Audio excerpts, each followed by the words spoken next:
Ano ba ang ibig sabihin ng tunay na pagsunod kay Jesus? Pag-usapan nga natin yan dito sa Landas ng Pag-asa. Ako po si Alvin.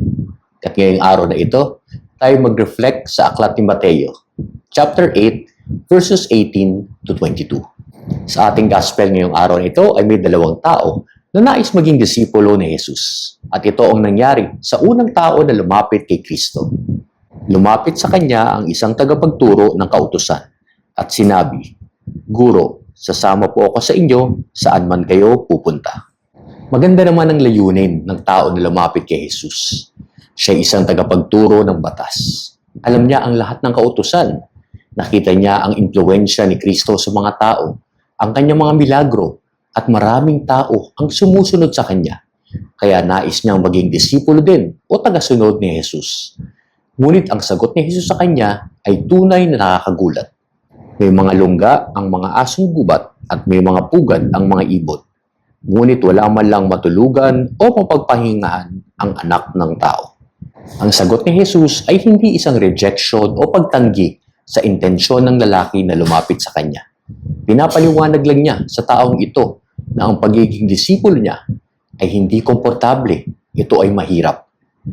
Pagkatapos ito ay lumapit naman ang pangalawang lalaki, ang pangalawang tao na nais din maging disipulo niya. Isa naman sa mga alagad ay nagsabi sa kanya, "Panginoon, maari po bang umuwi muna ako upang ipalibing ko ang aking ama?" Parang resonable naman ang kahilingan ng taong ito. Nais lang niya ipalibing ang kanyang ama. Ito ay isang banal na gawain at nagpapakita ng kanyang paggalang o respeto sa kanyang kapamilya. Ngunit nakakagulat na naman ang sagot ni Jesus sa kanya. Ngunit sinabi sa kanya ni Jesus, "Sumunod ka sa akin at ipaubaya mo sa mga patay ang paglibing ng kanilang mga patay." Hindi ito pagwalang respeto sa pagkawala o sa kamatayan ng ama o sa kapamilya ng taong lumapit sa kanya. Ang sinasabi lang ni Jesus ay ang pagpili o pagsunod sa Diyos ay ang pinakamahalagang bagay, mas importante pa sa lahat ng ating mga gawain at mga desisyon. Kahit gaano kabanal yan, una parati ang pagsunod natin sa Panginoon. Ang mga salita ni Jesus na sumunod ka sa akin ay napakahalaga. Ito ay urgent, dapat gawin natin agad. At ito ay may katapat na kahirapan, hindi siya komportable. Kaya kaibigan, sa ating pagninilay sa gospel ngayong araw na ito, sagutin natin ang mga tanong na ito. Handa ba tayo maging disipulo ni Jesus? Kahit ito ay mahirap, hindi komportable. Handa ba tayong unahin ang Diyos sa lahat ng bagay? Hindi lang sa ating mga pamilya, hindi lang sa ating kabuhayan, hindi lang sa ating kalusugan.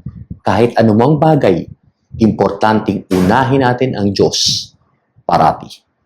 Ang dalawang bagay na yan o ang dalawang tanong na yan ang magtuturo sa atin kung paano ba ang maging tunay na disipulo ni Jesus. Na-bless ko ba ng reflection na ito? Paki-like mo naman, paki-share mo sa mga kaibigan mo. Mas maganda, itag mo yung mga pangalan nila dun sa comment section sa baba.